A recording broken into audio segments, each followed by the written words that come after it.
Good afternoon and happy Friday, everyone. Thank you so much for joining us today. Our mindfulness webinar today is called Putting It All Together, Using Mindfulness to Navigate Turbulent Times. My name is Summer Meyer. I work here at PeaceHealth as a product manager. And I just wanted to remind you, feel free to ask questions during today's webinar. At the end, we'll have a little Q&A where you can share your experience going through the guided meditation with us today. And one disclaimer before we get started, just wanted to let you know that the views and thoughts, opinions that are expressed in this webinar belong solely to the presenter, not necessarily to PeaceHealth. And the presenter here today is not a medical professional, but he has extensive experience utilizing mindfulness to recover from multiple and severe traumatic experiences that he suffered as a child. So with that, I would love to introduce you to our speaker today, Al Parikh. Al is a project manager here with us at PeaceHealth. He's also a mindfulness coach who's been practicing mindfulness for 29 years, and he's been coaching for 7. Al offers a weekly lunchtime meditation for us here at PeaceHealth, and we're just so happy that he has humbly offered to share with our communities his breadth of mindfulness experience through this webinar series. This is the final webinar in our mindfulness series, number 8. So welcome everyone. Thank you so much for joining, and I'm going to hand it over to you, Al. Well, thank you, Summer. Thank you for that introduction. I would like to welcome all participants to this webinar. So this is the final webinar and webinar number 8 of this series. So just to give you all a brief background, earlier this year in the month of March, a team of 3 caregivers from PeaceHealth got together to create an offering for members of our communities. So Summer Meyer, Lisa Tangen, and myself, we collaborated together and we produced this series of webinars. So our sincere hope is that you find some tools, some ideas and insights and inspiration to help you navigate your situation a little better.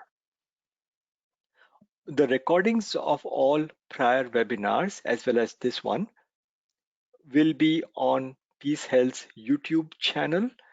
You can access them through PeaceHealth's Healthy You page as well. Now, like I mentioned, because this is the 8th and the final webinar, in this specific webinar, I'm going to pull the core ideas and concepts from prior webinars, and I'll attempt to put everything together so that you have a very holistic understanding of this amazing practice. So let's start from the very beginning, as they say. What is mindfulness? This is a very common definition that appears in popular literature. Mindfulness means paying attention in a particular way, on purpose, in the present moment, and non-judgmentally. So there are a couple of attributes that I would like to point out. With mindfulness, we are paying attention in a particular way. So there is a consistent way in which we focus our attention. And we are doing this on purpose. So there's an element of intention. And we are attempting to stay in the present moment using the chosen object of mindfulness meditation. When we find that our minds have wandered off, we bring it back to this chosen object. So in other words, we bring our attention back to the present moment whenever it wanders off. And then we don't judge anything that happens within us during this practice. There are amazing benefits of mindfulness practice, and there are numerous studies and numerous research done in clinical and non-clinical settings that have proven the, the set of benefits that accrue from this practice. So the first one is stress reduction. Through mindfulness practice, we become aware and we become familiar with the innate nature of mental objects that arise within us. And by that I mean thoughts and feelings and emotions. When that come up within us, with this practice of mindfulness, we are able to observe their innate nature that allows us to skillfully deal with them. Instead of getting carried away, we are able to step away from them and we are able to deal with them in a skillful way. Um, so the idea is that our stress response, if the objects that arise are unpleasant or stressful, the stress response is limited and contained. Um, Another aspect of this benefit is that we have two modes of behavior at all times. The predominant mode of behavior is called the quote unquote doing mode. It is in this mode that we are trying to solve problems. We are constantly on the go. We are constantly acting to solve some problem. We are actively planning to solve some problems. The main issue with this mode of behavior is that it never stops. So we find ourselves continuously embroiled in in our thoughts and fantasies and emotions and imagination, and we find ourselves difficult to come out of it. So that's the doing mode of behavior. With mindfulness, we get introduced to what is called as the being mode. Being mode is one where we accept whatever is happening inside of us. We don't struggle, we don't resist anything that arises, but we just abide in the present moment. So, this is also called being in the flow or being in the present moment. So, that is the quote unquote being mode. So, this is one of the benefits of mindfulness practice, the one of stress reduction. The second main benefit is reduced rumination. Our default habit patterns of minds are such that when we experience something unpleasant, our unskillful reaction to it creates more stress and more suffering. So, for example, let's say we are stressed at work or at home, wherever. Let's say that we are stressed. When we realize that we are stressed, our reaction to being stressed is that we become more stressed. You see? So there is a primary layer of suffering, in this case, stress, that comes about because of something that we are doing. But our reaction to this primary layer of suffering is more stress. So we create a secondary layer of suffering. Now the problem is that the secondary layer of suffering lasts far longer and can be more intense than the primary layer of suffering. So, mindfulness allows us to cut through this secondary layer of suffering completely so that we are able to deal with the primary layer of suffering directly. And in so doing, we eliminate a whole bunch of stressful responses. The third benefit is one of less emotional reactivity. Again, coming back to the previous example, a lot of these reactions, a lot of the reactions that we have stem from the secondary layer of suffering. And if you're able to deal with the secondary layer of suffering skillfully, there is no need to react. The need for reactions fall away. And the fourth benefit is improved focus and improved cognitive ability. So the idea is that once we are able to deal with the stressors, once they go away, they free up a lot of our energies that directly lead to improved focus and improved cognitive ability. So there are seven essential attributes within the mindfulness practice. The one attribute, and I alluded to that before in the definition of mindfulness, that attribute is non-judging. So essentially, judgments color everything that we experience. They create a filter through which we experience life. And through judgments, we get trapped in our own narrow lens of perception.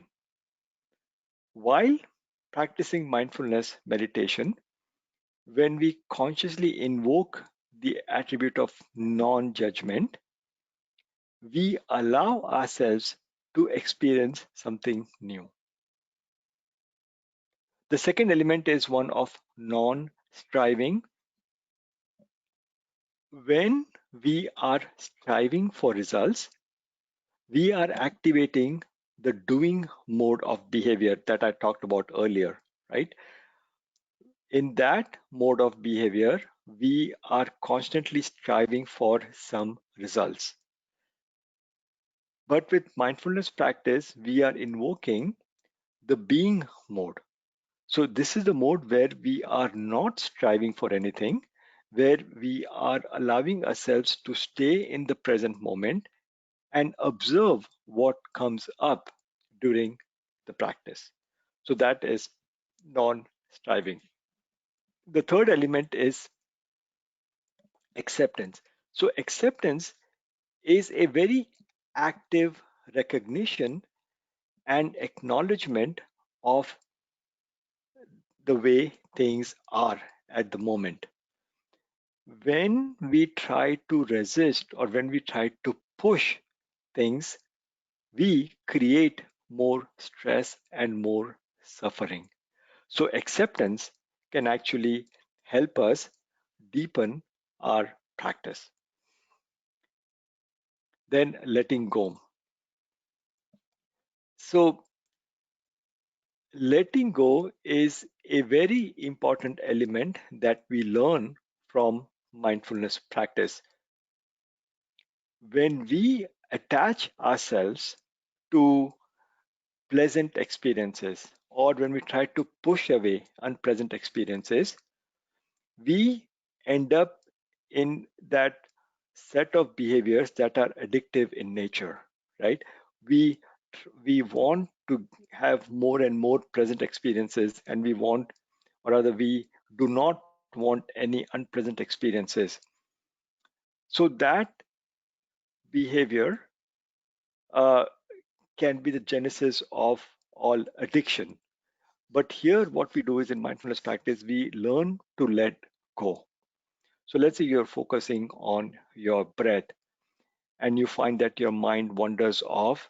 If you find that your mind is caught up in a train of thoughts, stream of thoughts, when you realize that you have strayed away, you let go and you come back to the breath. So this letting go habit can be very powerful in and of itself. Then the next element is one of beginner's mind. Again, this is linked to the element of judgment. When we come to this practice with the position that we know everything, we are closing ourselves to new experiences. So it's important to come to this practice with a beginner's mind so that you are opening yourself up to learning. And then patience. In the doing mode of behavior, we really don't have patience. We are running from one problem to another. We are trying to solve one problem. As soon as it's solved, we run to another problem.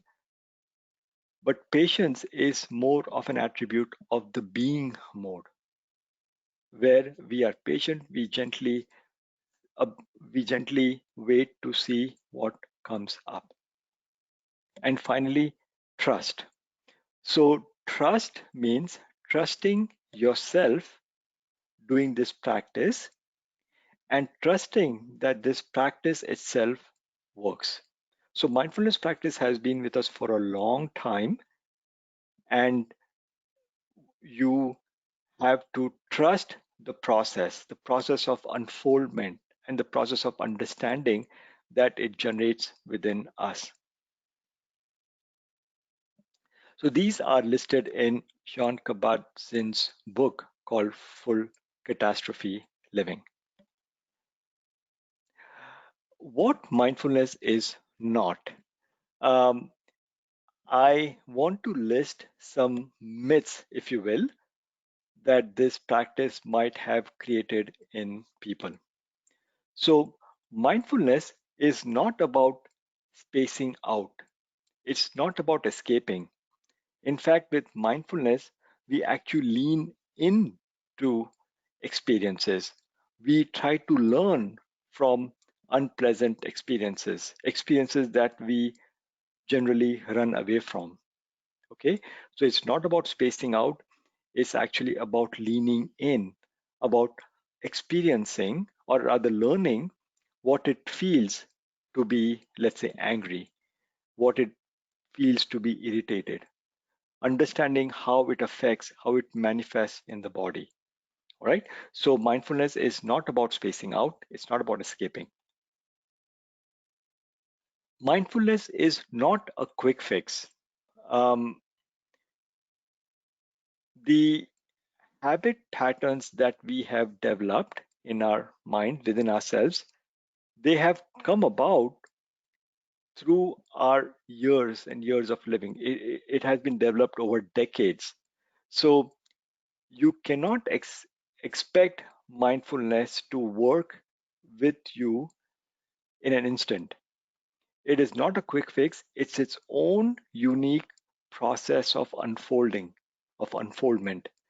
Um, the unique thing is that you don't have to wait for months and months of practice before you notice improvements in yourself. You can start seeing the improvements right from the very start, but you need practice. It's not like if you go to a retreat, spend 10 days doing mindfulness, and then come back enlightened. That's not how it works. You definitely need to keep practicing.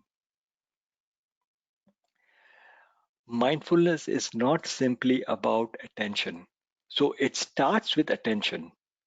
So when you do a practice called mindfulness of breath, for example, right? You start by focusing your attention on the breath, but it quickly evolves. So it's more than just paying attention. It's not about having a particular kind of experience. We are not trying to um, we are not trying to get to any particular kind of experience. We are not craving or striving for any pleasant experiences. It's about observing what comes up, anything that comes up within us when we do this practice. It's not about changing difficult thoughts or getting rid of difficult feelings, because this is part and parcel of our addiction behavior, right? Where we try to push something away and we try to pull something towards us. It's about understanding how these thoughts and emotions affect us and how they hold us in their grip and how we can be free of their grip. It's not religious, even though mindfulness practice is a cornerstone practice within the religion of Buddhism. Mindfulness as a whole is not religious. there is nothing in this practice that will uh, be contrary to any religious beliefs that you might have. Even if you are an atheist, for example, there's nothing in the practice that will fundamentally contradict who you are in relation to other beings. Mindfulness practice is not difficult. Uh, they are simple, but we just need to remember to do that. So there's an element of practice that is involved. So I want to talk about the evolving nature of mindfulness. In my previous slide, I talked about one of the myths of mindfulness. So mindfulness is not simply about attention. So I want to go into detail. So we start mindfulness with the foundational practice of breath, where we observe our breath. We just observe the breath that comes in and goes out. And in fact, in about 10 minutes or so, we will do this practice for about 15 minutes. So it starts with observing the breath. And then we move on to body, observing our body, observing the sensations within our body. Now, our body provides a far more solid frame of reference for mindfulness practice. But when we are doing other practices, it's easy to come back to the breath instead of coming back to the body. And then when we do mindfulness practice of thoughts, also called mental noting, we now have an additional attribute. So not only do we observe the thoughts that arise and fall within us, but we also try to note them. We try to assign a high level category to those thoughts, like planning or judging or believing, etc. Right? So when we start the practice of mindfulness of thoughts, it quickly becomes more than just observation. It becomes one of observation as well as of noting. And then when we do the practice of emotions, when we are mindful of emotions, actually it's mindfulness of feeling tones, the signature of the emotions. So feeling tones can be either pleasant, unpleasant, or neutral. Now, when we observe our emotions, right, we see the underlying feeling tone. And if the feeling tone is pleasant, it means that we are holding on to something. Even if it's unpleasant, it's holding on to something. Now, as long as you are holding on, you are trapped within that emotions. The emotion has a grip on you. So once you figure out what it is that you're holding on to, once you let go, then immediately that emotion dissipates away. The emotions, they lose their grip on you. So now the nature of the practice has evolved. So it's about observation, it's about noting, and then it's about letting go as well. And then mind states. Mind states, the practice is somewhat different because our mind states change very rapidly from moment to moment. When we are in the grip of um, a mind state that is not skillful, let's say anger, for example, right? When we investigate, and this is a quick investigation, that, oh, is this good for me or is it not good for me? Many times, just this question that we pose can unhook our minds from the unpleasant or unskillful mind state that our minds are in. So now we are talking about observation followed by investigation. And then loving kindness. Um, Loving kindness supports and complements the practice of mindfulness. So, with mindfulness practice, we come to peace within our own selves. With loving kindness, we extend this out. So, we learn how to be peaceful with other beings. And within loving kindness practice, the last one, the practice of forgiveness, is especially significant and transformative. Um, when we are when we are harmed by other people, the pain that we stored in relation to these encounters, right? They they interfere with our practice of mindfulness. They arise again and again due to their strong nature. But when we do this practice of forgiveness, we make peace with them. We are able to live with them. In fact, we are able to be free of them as well. So, by doing loving kindness practice, we are deepening our practice of mindfulness because those distractions, the distractions that come from the pain of resentment, hurt, anger, they go away. So, when they go away, we are able to experience a deeper sense of communion. We are able to experience uh, a deeper sense of communion. I want to take a brief uh, segue, if you will, to talk about impermanence. So, within mindfulness, one of the first lessons that we learn is one of impermanence. In fact, impermanence is a basic facet of all existence. So, it is applicable from the whole moment of the universe to the lives of ourselves. So, at the macro level, at the micro level, everything is changing, nothing is fixed.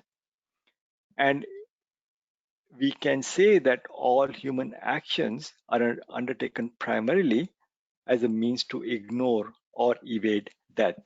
In the sense that our lives are also impermanent. We are born, we grow, and then at some point in time we will die, we will cease to exist. But in our mind, we always assume this sense of permanence. We want to be permanently happy. We undertake actions in the hope that it will make us permanently wealthy, it will make us permanently um, happy or whatever. But the fact is that nothing is permanent in this universe.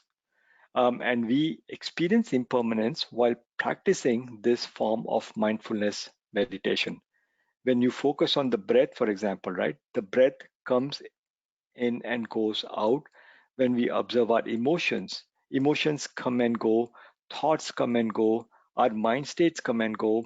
When we observe our bodies, there are all kinds of sensations in our bodies, and none of them are permanent. Even the pain that we experience in our bodies, if we experience it properly, we'll see that the pain itself is not permanent. It comes and goes. It's almost like a waveform.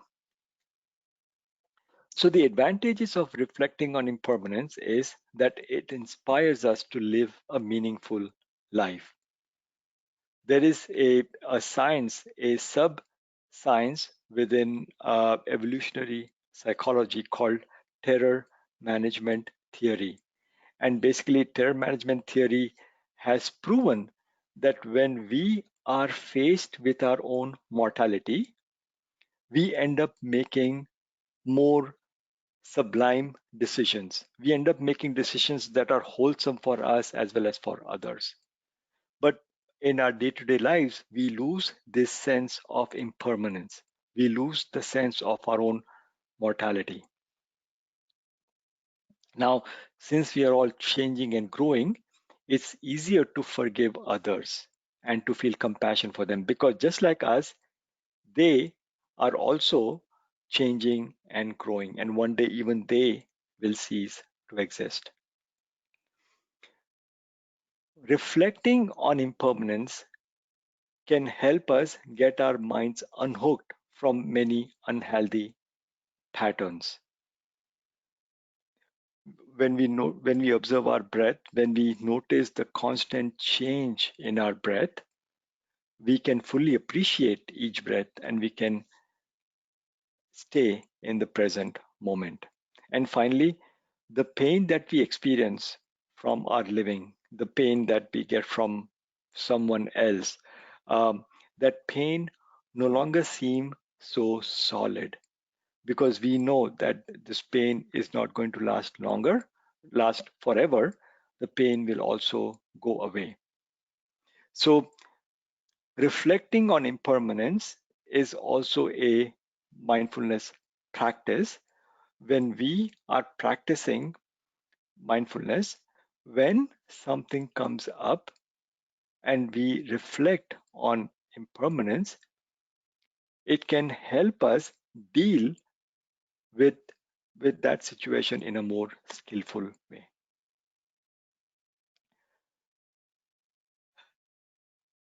Okay, now let's do a guided mindfulness of breath practice. This practice will last for 15 minutes. And after this practice, I have some concluding thoughts, and then Summer will open up the virtual floor for a Q&A session. So Summer, can you lead us into this meditation with a bell chime? Sure.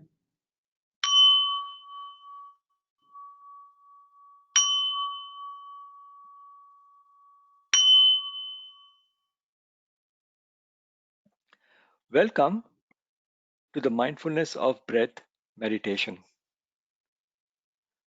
Take a moment to let your body settle in a comfortable position.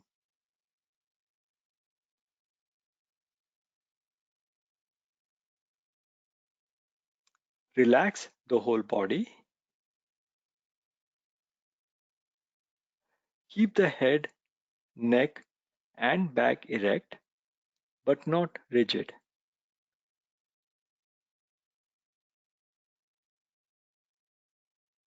Keep the hands comfortably placed on the lap or on the knees if sitting. Keep the hands on the sides if lying down.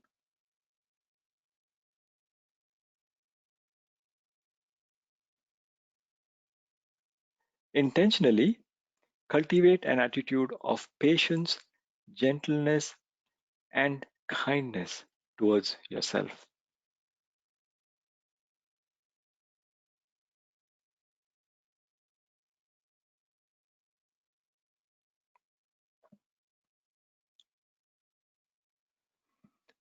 Allow your eyes to gently close and tune in to the feeling of the breath flowing in and out of the body.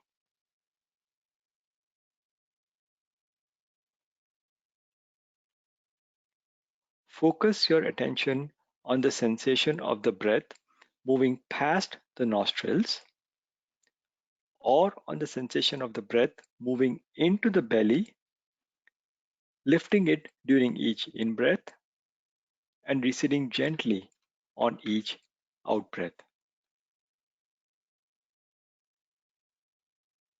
Follow the breath as it comes in and goes out.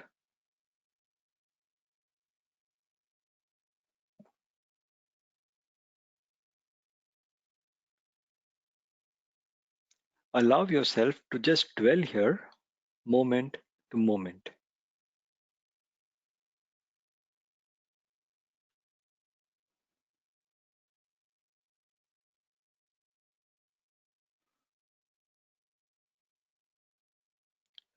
Each time you notice your mind has wandered off, gently bring it back to the breath.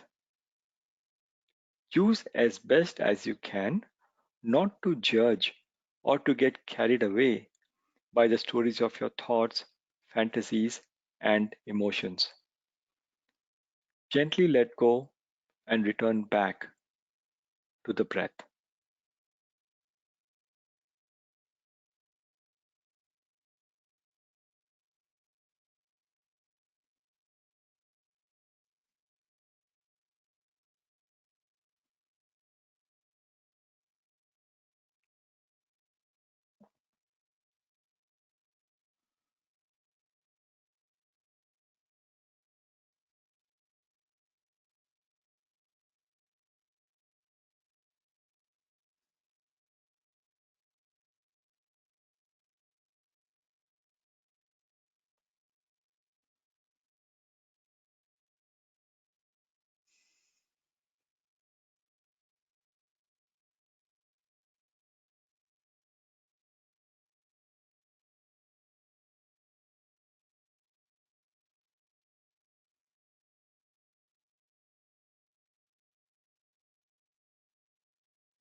Follow the breath as it comes in and goes out. Each time you notice your mind has wandered off, gently bring it back to the breath. Choose as best as you can not to judge or to get carried away by the stories of your thoughts, fantasies, and emotions. Gently let go and return back to the breath.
Follow the breath as it comes in and goes out. Each time you notice your mind has wandered off, gently bring it back to the breath. Choose as best as you can not to judge or to get carried away by the stories of your thoughts, fantasies, and emotions. Gently let go and return back to the breath.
We now come to an end of this meditation.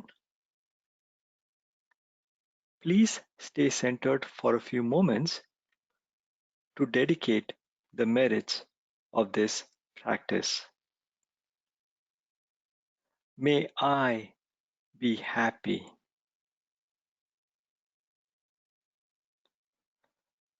May I be peaceful.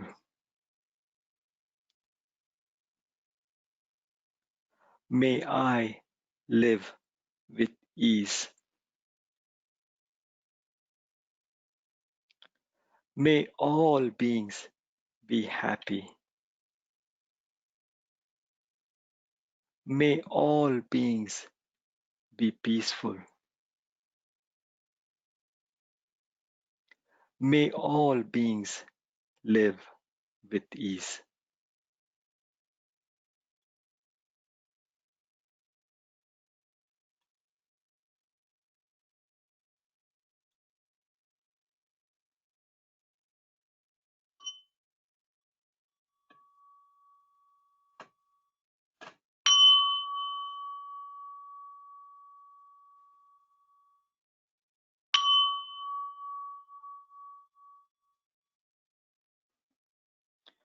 Well, thank you for leading us out of the meditation summer.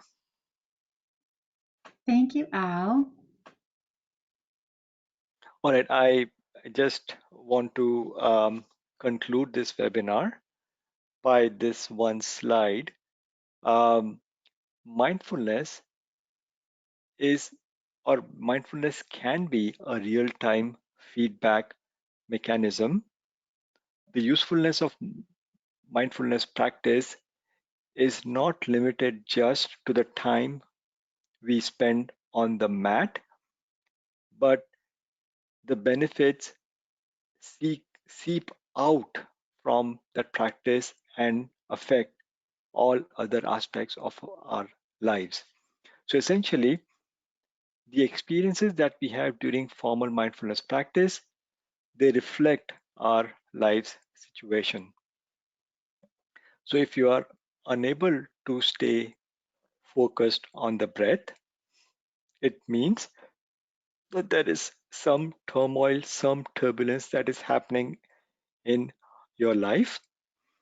So one way of deepening this practice is actually changing our life situation. So you will realize that there are advantages of living a life of simplicity and morality. Um, the idea is that when you live this kind of a life, you don't have as much stress, as much suffering. You are more peaceful. You are more in touch with yourself. You are at peace within yourself, and you are at peace with the world. I'm not qualified to talk about morality. I'm just like all of you. Um, but I'll just leave it at this, that it's conformity to ideals of right human conduct. It also means that if you are engaged, or if you like to engage yourself in complex situations and complex relationships, then mindfulness practice may not bring as much benefits to you, because you will find that the quote unquote debris from those situations, they come and they impair you when you do this kind of a practice. So I just want to leave it at this.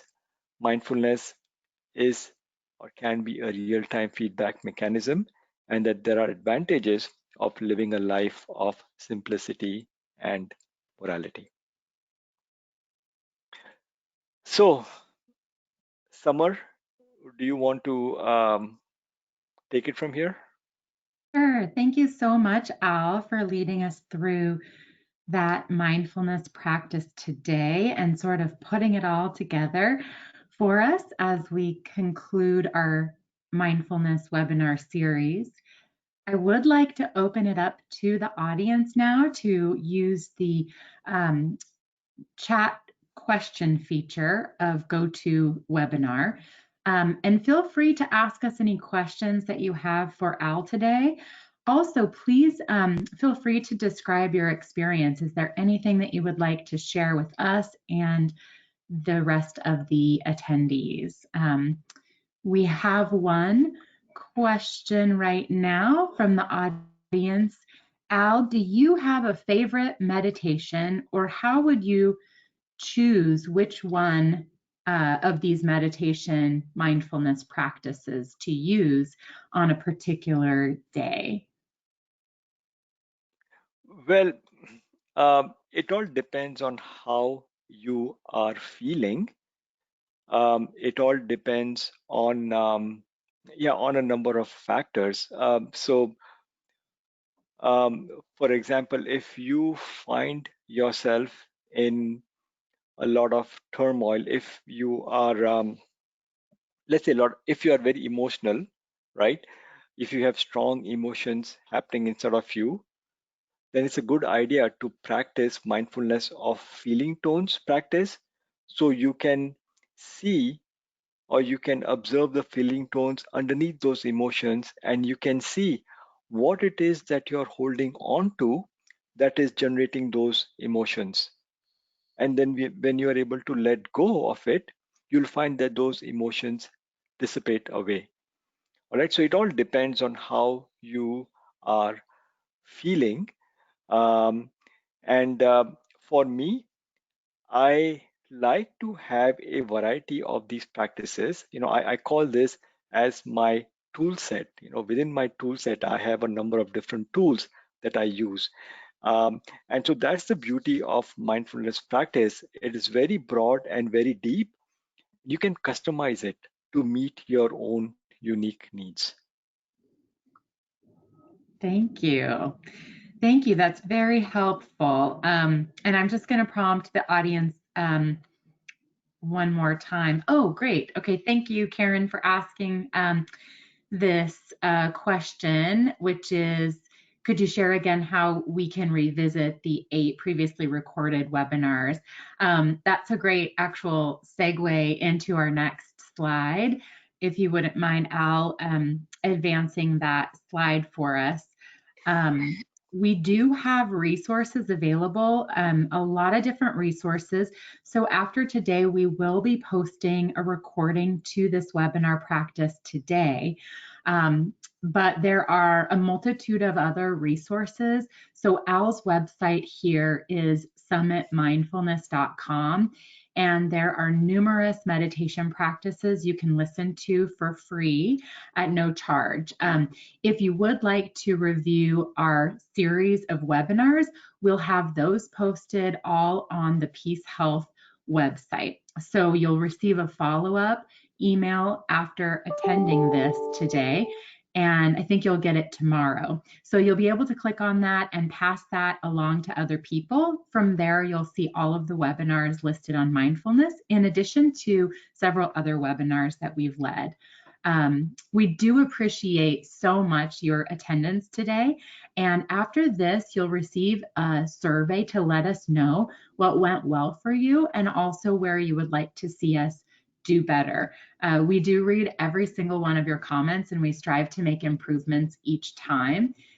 We also are wondering, which you'll receive another kind of reach out in a few weeks, if you would be interested in future mindfulness webinars at a particular cadence of monthly or quarterly or biannually. So you'll be able to give us some feedback along those lines as well. And I want to thank you, Christina, for making this comment. I want to share this one. Christina says, I have so enjoyed this information, and can you review how to cut through anxiety or negative emotions? So Al, I'm going to let you take that one. Okay, how to cut through anxiety. So with this practice, um, when you are feeling anxious, observe what anxiety feels within you, how it manifests in your body, how it affects your mind, and essentially befriend anxiety. Okay. When we become afraid of any of these emotions, like I mentioned before, right? So, here in this case, the primary layer of suffering is anxiety, then our fear and our inability to deal with anxiety creates a secondary layer of suffering, right? When you observe how anxiety manifests in the body, when you're able to deal with anxiety as it is, you can cut through the entire layer of secondary suffering. And then, once you are focused on the anxiety itself, try to investigate what is causing the anxiety.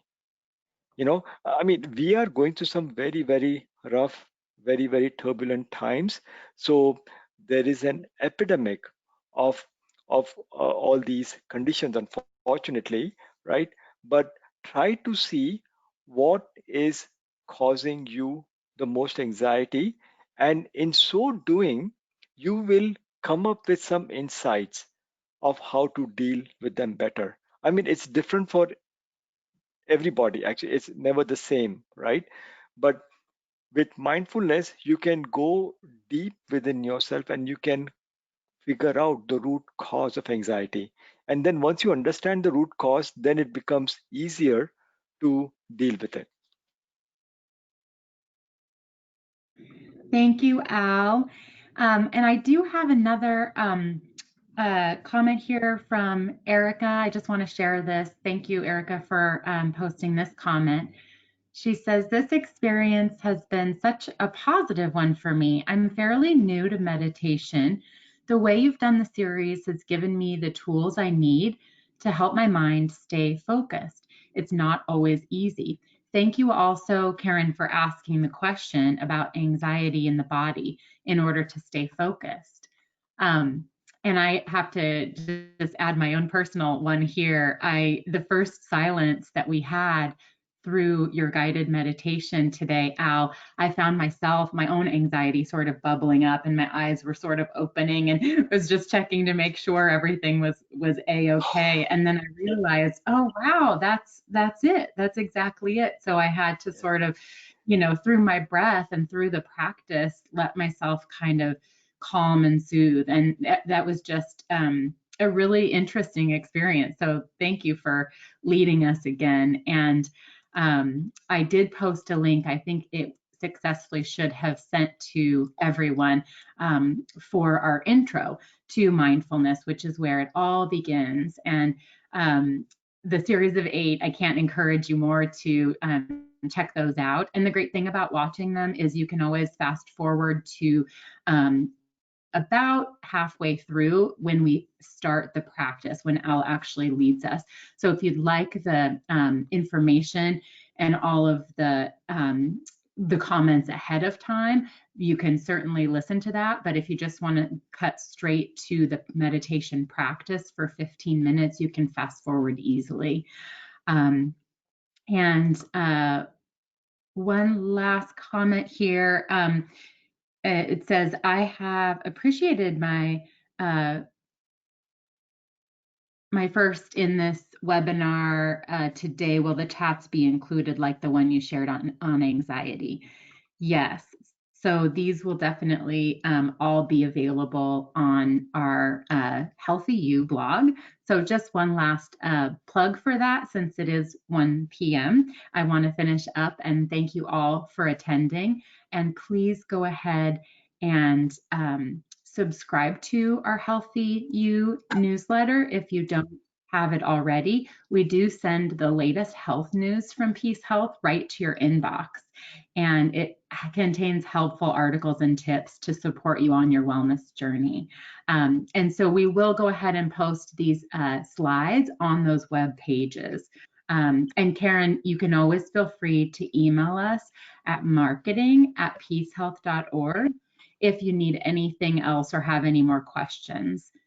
So thank you so much, Al, once again, and thanks to all our attendees for joining and participating with your engagement on the chats. I hope you have a fantastic weekend. Thank you, Samar. Thank you all. I hope you have a wonderful weekend.